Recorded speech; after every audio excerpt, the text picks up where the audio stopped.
Newly released emails show Jeffrey Epstein said Donald Trump, quote, knew about the girls. Now, that's according to messages that Epstein sent to author Michael Wolff back in 2019, which was the same year that he died by suicide, allegedly, in jail. The emails were made public today by Democrats on the House Oversight Committee. In one message, Epstein wrote that Trump, quote, of course knew about the girls, saying that Trump once told Ghislaine Maxwell, Epstein's girlfriend and now convicted recruiter, to stop bringing them around. In another email from 2011, Epstein said Trump spent hours at my house. That's a direct quote, spent hours at my house with one of Epstein's alleged victims. Now, the full context of these emails is absolutely not clear. I want to stress that the context is not clear. I read them, the chain, it's an email kind of chain response with quotes and such. It's hard to know what some of these things were coming from or what prompted them or where they went. But they certainly give you pause. The White House, of course, is saying something different. They're saying that this is nothing more than a political stunt. Officials say that Democrats are selectively leaking private emails, and they're saying that the selective leaking of these emails is being done purely to embarrass the president, to smear President Trump. That's what they're claiming right now. But it's not just now, right? Trump has been denying for years that he knows anything about Epstein's crimes. He says, in fact, that he banned Epstein from Mar-a-Lago years ago. Now, he went on Truth Social today. That's his website, his social media page, and called the emails a hoax. I'm talking about Donald Trump, of course, and he accused Democrats of trying to distract from what he called their failure to end the government shutdown. But the story is a little more complicated than Donald Trump is suggesting. I'm talking about the political story here. There was a new AP and ORC poll that shows that shutdown backlash isn't just from Democrats. It's also from Donald Trump's own base. Only about 33% of Americans approve of how he's been managing the government, and even among Republicans, his support has dropped by more than 10 points since March. Now, Democrats say Americans deserve transparency about Epstein's ties to power. Republicans, on the other hand, say that it's a witch hunt. Either way, question remains. If Epstein isn't lying or wasn't lying, what exactly did Donald Trump know and when did he know it? Now, what happens next, and something will happen next, is going to largely depend on whether the House Oversight Committee releases the full batch of Epstein's emails, which, as of right now, they got enough votes to do. There's a few points here that we need to think about. First,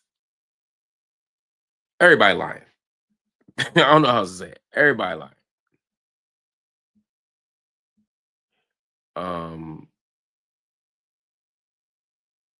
Ghislaine Maxwell is looking for a commutation. She's in prison and wants to have her sentence commuted. Maybe she deserves it. I don't know.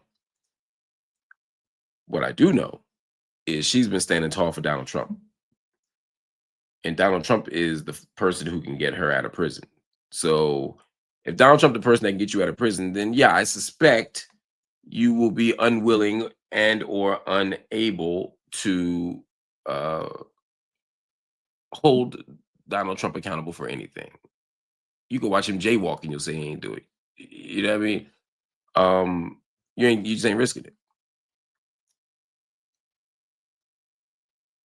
Trump says that he and Epstein weren't friends. Okay, interesting. He says they fell out because they were fighting over a property that was illegal, a competitive real estate battle. More recently, Trump says, well, no, he was poaching girls from Mar-a-Lago, and he suggests that the poaching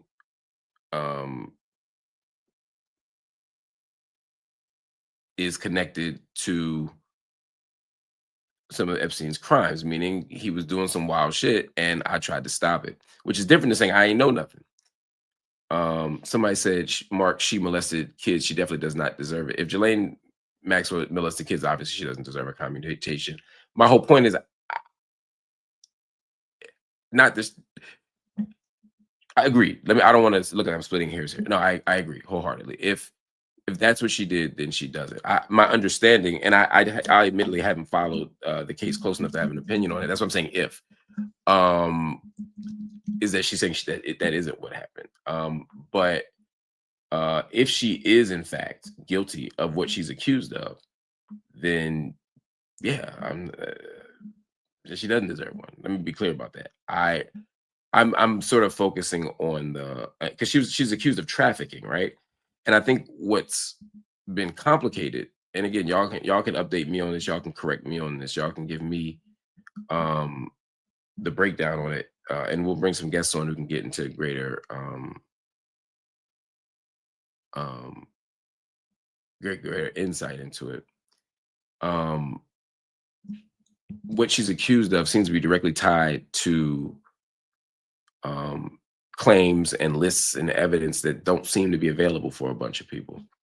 Um, if I'm understanding, um, oh, there you go. That solves it for me. The victim said she did it. Well, if the victim says she did it, then that's it. Like I said, I haven't followed the case closely. Uh, if she's accused of trafficking and molestation, and the victim says she did it, then you know, that's it. My point wasn't to say that I want her to get commutation, but rather to say um, whether she deserves a commutation or not. If she says she deserves one and she's been wrongfully accused and it's true, or if she says that, or if she says it was not proper due process, it's procedural, or if they say the sentencing was too excessive, whatever the reason why you get a commutation, not a pardon, but a commutation, whatever the reason, it's in Donald Trump's hands. That's really the point I was making.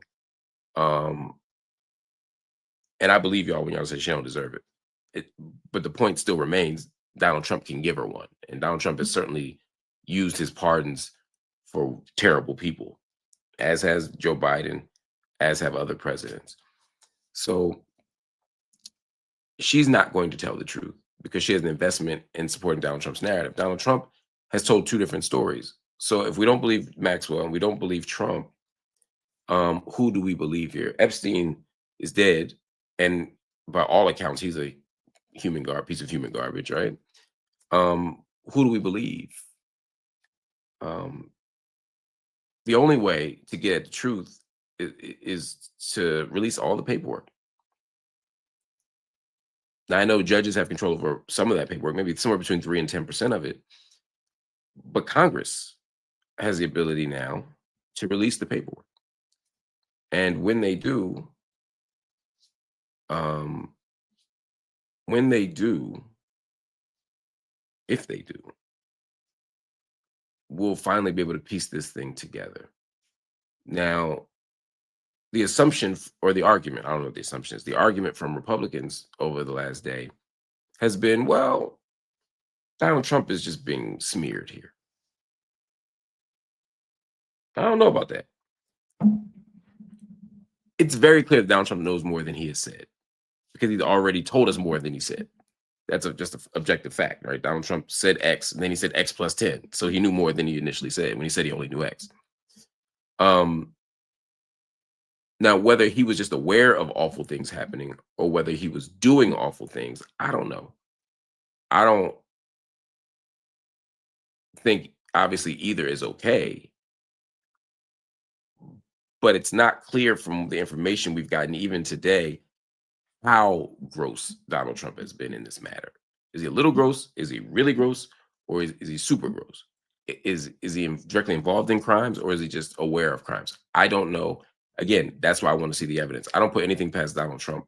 So I have no doubt that something is there that we don't know, but I don't know what it is.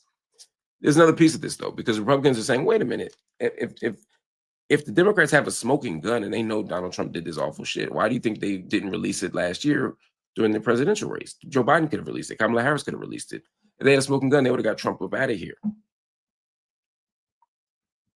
It's not a bad argument. It's not a bad argument at all. Except that argument presumes that the smoking gun would only be in the hands of Donald Trump. In other words, whatever happened on Epstein Island seemed to have included a whole lot of powerful people. A whole lot of influential people were in communication with Epstein. And some of them people, just to be clear, were in conversation with Epstein even after, I'm gonna say it again, even after after things came to light. Um, Larry Summers, former president of Harvard, former Treasury Secretary, he's been involved in conversations and exchanges with Epstein. I'm looking right now at uh, several emails between the two. Obviously, Michael Wolff, the author, has been in serious conversation with uh, Epstein about Trump. At one point in the 2015 email, Wolff offered advice on what to do if Donald Trump was asked about his relationship with Epstein. Specifically, Epstein said to Michael Wolff, "How do I respond if someone asks me about this relationship?" And Wolff said, "I think you should let him hang himself.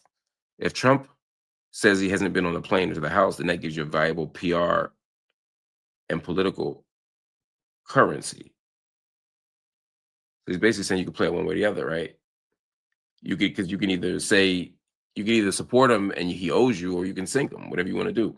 In 2019, Epstein wrote, "Trump said he asked me to resign, never a member ever. Of course he knew about the girls, as he asked Ghislaine to stop." That, "of course he knew about the girls," is damning for multiple things. I don't know why these people writing all shit in emails anyway. Um, and we could go on down the list of people who have been in conversation with Epstein. But the point that I'm making is they're very powerful people who've been in conversation with Epstein. Larry Summers, for example, is a liberal. He ain't a Trump guy. He was a Obama guy. He's a Biden guy. He's a Clinton guy. But you get my point. Um, so the smoking gun could be there, despite what Republicans are saying. It might not be that Donald Trump doesn't have something damning in those files. It might be that Donald Trump may be among 10 people who have something damning in those files. And if 10 people have something damning in those files, and half of them are Democrats and half are Republicans, several of them are former, major political powerhouses or current political powerhouses. Some of them are, big in the financial sector or huge in the public. There's a lot of stuff that could be true here. And this could be, as I talked about earlier, mutually assured destruction. If all of them got dirt, then none of them got dirt. In other words, they not blowing the whistle on Trump because they don't want the whistle blown on them. That might be why. So don't assume that Donald Trump is innocent because Democrats would have came for the king earlier. Because like Omar Little said, right? Come for the king, you best not miss. Democrats know that, and they ain't coming for Trump unless they're sure they can knock him out the box. And you can't knock him out the box if there's a whole bunch of prominent Democrats in that same list. So what does that mean? It means that we have to make some choices. We could put this thing to bed, put this thing to rest, and say, enough with the letters, enough with the emails. Epstein's dead. What's done is done. Let's move forward.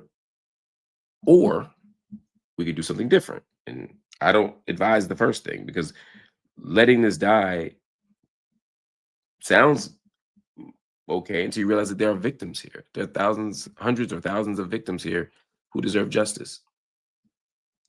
And they deserve accountability. They deserve to see someone held accountable. They deserve to have their stories told and honored and believed by the American people, by the world. So we can't just put this thing to bed. We got to release the files. All of them. If you want to redact victims' names, I understand that. I agree with that. But we got to release the files, release the emails, release the information. I don't care if it's good, bad, or different. I hope this whole political landscape gets uprooted. I hope it's a pox on everybody's house. And then maybe we can get a different kind of political leadership in here.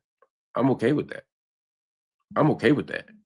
I'd rather have that than to keep covering up our flaws and our contradictions and our blemishes. I'd rather do that than to continue down these games, to playing these games. Yes, Keyshawn, drain the swamp. Somebody said Joe Biden is in the file. Oh, Joe Biden is in. Shut up. I thought it said Joe Biden when I clicked it. Y'all just say anything. I was gonna say Joe Biden's not in the files, but Bill Clinton could be, based on what we've heard. Um, Someone said there's no deliberation when there was Bill Cosby accused, so there should be no deliberation now that it's restricted. I disagree. There's plenty of deliberation when Bill Cosby was accused, but I do agree with your fundamental premise, which is that it should be equal treatment across the board. That nobody should be treated better or worse. Anyway, we're gonna cover it. We're gonna follow these developments because every day I promise you there's gonna be a new development. Every day I promise you there's gonna be a new story.